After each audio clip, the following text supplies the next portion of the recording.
মানে এইটোৱে হৈছে আমাৰ যদি ড্ৰাইভাৰ হেণ্ডিমেনৰ 10 লাখ বা 7 লাখ টকা থকাহেঁতেন আমি গাড়ী চলাবলৈ নাযাওঁ, আমি কিবা বেলেগ কাৰবাৰ কৰিব পাৰোঁ।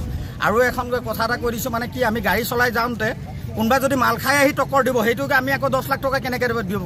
10 লাখ টকা যদি আমাৰ লগত থকাহেঁতেন তো আমি বেলেগ কাৰবাৰ কৰিব পাৰোঁ। কাৰোবাৰ বমি ধুবলৈ নাযাওঁ, কাৰোবাৰ শিখৰ পিক পেলাবলৈ নাযাওঁ। সেয়াই আমাৰ এইটো মানে এইটো বন্ধ, আমাৰ সেইটো লাগুটো নালাগে। আমাক চৰকাৰে জানি বুজি এইটো কৰিছে, বাতিল কৰিবই লাগিব। তেতিয়াহে আমি যে মানে কিমান দিনলৈকে গাড়ী বন্ধ থাকে এইটো ক'ব নোৱাৰোঁ। যিমান চালক আছে আমি গাড়ী কেতিয়াও নচলাওঁ যদি এইটো বাতিল কৰি নলয়। তাৰমানে এইটো এটা কথা হৈছে, আমি মালিকে গাড়ী কিনিছে, আমি ৰাতি দিনে চলাব যাওঁ, ক'তবা কিবা এটা হয় মালিকেতো নাযায়। আমাৰ ল'ৰা ছোৱালী ঘৰত শুই থাকে, গমেই নাপায় পাপা ক'ত মৰিলে কেনেকৈ মৰিলে।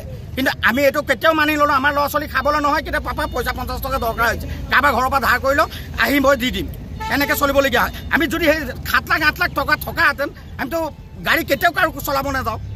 সেইটো চৰকাৰক এইটো অনুৰোধ যে এইটো যেনে তেনে হ'লে আপোনালোকে মীমাংসা কৰি বন্ধ হেৰিটো উঠাই ল'ব লাগে। মানে এই ক'লা হেৰিটো আমাক নালাগে। মই ইমানতে সামৰণি মাৰিছোঁ। আপোনালোকে আৰু কলা যিটো আমাৰ কলা আইন হেৰি কৰিছে সেইটো বাতিল কৰিব লাগে। তাৰপিছত আমাৰ গোটেই ড্ৰাইভাৰ আজি উত্তেজিত হৈ আছে। আমাৰ 7 লাখ টকা জৰিমনা, তাৰপিছতে আমাক 20 বছৰ জেল পৰ্যন্ত যিটো দিছে আমাক, সেই আইন 10 বছৰ জেল দিছে, সেইটো আইন আমাক বাতিল কৰিব লাগে।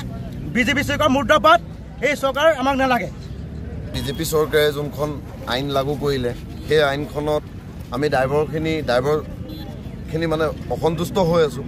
যিহেতু এতিয়া আমি 48 ঘণ্টা বন্ধ দিছোঁ, অনিৰ্দিষ্ট কালত হয়তো আমি আগন্তুক দিনত হয়তো আমি অনিৰ্দিষ্ট কাললৈকে বন্ধ দিবলৈ সাজু আছোঁ।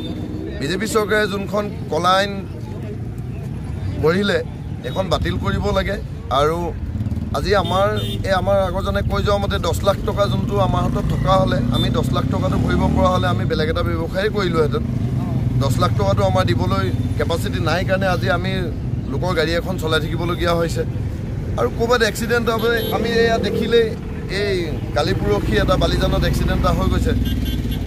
এজন ট্ৰাক চালক ঢুকাইছে, বাছৰ চালক এজন ঢুকাইছে। ঢুকোৱাৰ পিছত তেওঁলোকলৈ অনুদান কিবা দিব লাগে নালাগে সেইখনটো চৰকাৰে একো কথা পতা নাই। কিন্তু আজি আমাৰ জীৱনটোৰ আমাৰ এনেকুৱাই কুকুৰৰ জীৱন, আমাৰ জীৱনটো কুকুৰৰ জীৱন, অ'ত ত'ত আমি মৰি যাওঁ। আমাৰ হৈ পেলাই চিন্তা কৰা চৰকাৰখন লাগে আমাক, আমাৰ অপজিটে চিন্তা কৰা চৰকাৰখন নালাগে। আৰু আমি আজি ক'ৰবাত এক্সিডেণ্ট এটা কৰিলে মানুহ এজন যদি আমি বচাবলৈ যাওঁ, তেওঁক হস্পিটেল নিবলগীয়া হয়, হস্পিটেল নিয়াৰ আগত ৰাইজে উত্তম মাধ্যম দিয়ে।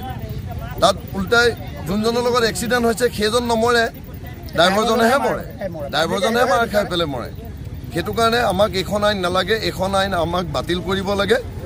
আমি বিজেপি চৰকাৰৰ ওচৰত হাত জোৰ কৰি পেলাই এইটোৱেই অনুৰোধ কৰোঁ যে এই আইনখন বাতিল কৰিব লাগে। আৰু যেতিয়ালৈকে নকৰে তেতিয়ালৈকে আমাৰ এই কাৰ্যসূচী চলিয়ে থাকিব আৰু আগন্তুক দিনতো চলিয়ে থাকিব। এতিয়া 48 ঘণ্টা দিছোঁ, সময়ত আমি অনিৰ্দিষ্ট কাললৈকে দিম। বিজেপি চৰকাৰ মুৰ্দাবাদ, বিজেপি চৰকাৰ মুৰ্দাবাদ।